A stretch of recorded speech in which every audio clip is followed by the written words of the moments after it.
শ্রদ্ধা পাবো আজকে শেষ করে দেবো তোমরা হয়তো এই যে তোমরা তোমাদের কাছ থেকে আমরা যেটুকু আশা করবো এই ধরনের আচরণ নিজের আচরণটা আগে পরিবর্তন করতে শিখবো।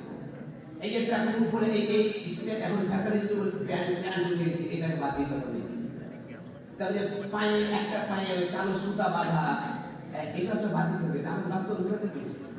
কারণ উদাহরণ আমার ছেলে কথাই বলছিল এগুলো আমি কার বুঝতে পাইনি।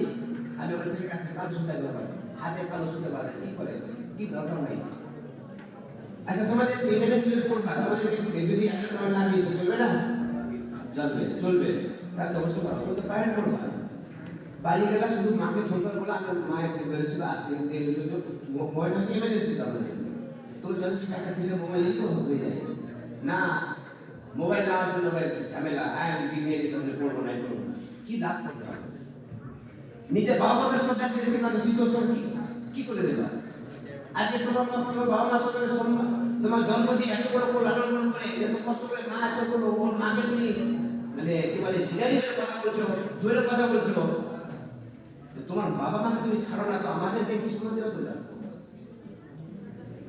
শিখো পরামর্শ দিচ্ছি তোমাদেরকে যতদূর পারবা অ্যান্ড্রয়েড মোবাইল থেকে দূরে থাকো যদি জীবনে সফল হতে চাও তাহলে মোবাইল থেকে দূরে থাকো লাইফ তৈরি হয়ে গেছে তুমি অ্যান্ড্রয়েড কেন তুমি ল্যাপটপ নিয়ে বেড়াও দরকার পড়লে তুমি একটা নিয়ে বেড়াও মাল্টি কার্ডে বেড়াও লাইফ তৈরি হয়ে গেছে তো লাইফ তৈরি হওয়ার আগে এই মোবাইলে এত ব্যস্ত থেকো থাকবা না তোমরা এটুকু আমি তোমাকে পরামর্শ থাকলো আর মাধ্যমিক পরীক্ষা দিতে যাবেন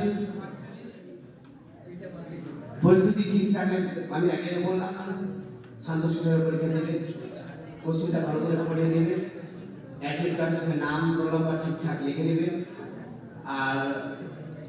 এমন কোশ্চেন সহজ পেয়ে মানে এত কিছু হইল না মানে আনন্দে উৎসব হইল না যে নানা জিনিস ভুলে যাবে এরকম হয়ে যাওয়ার ছাত্রদের গুণ আছে যে কোশ্চেন সহজ হয়েছে অথচ ভুল করে চলে আসলো হ্যাঁ এই ধরনের জিনিস না হয় চেষ্টা রাখতে হবে। আমরা তো আশা করেছি এবছর আমাদের এই ব্যাচ থেকে আমরা তোমাদের মধ্যে রেজাল্টটা আশা করি নিউজে শুনতে পাবো এইটুকু আমরা আশা করছি যে তোমরা চেষ্টা করবে তোমাদের আমাদের ব্রাইট ইনস্টিটিউট থেকে বা যেগুলো যে থেকে আমাদের ছাত্র একটা বোর্ড র্যাঙ্ক করেছে যে র্যাঙ্ক হোক না কেন এইটুকু আশা করবো আর ভালো সুস্থ সঠিক মনে এবং ঠান্ডা মাথায় পরীক্ষা দিবে এই আশা দিতে আমি আমার বক্তব্য শেষ করলাম।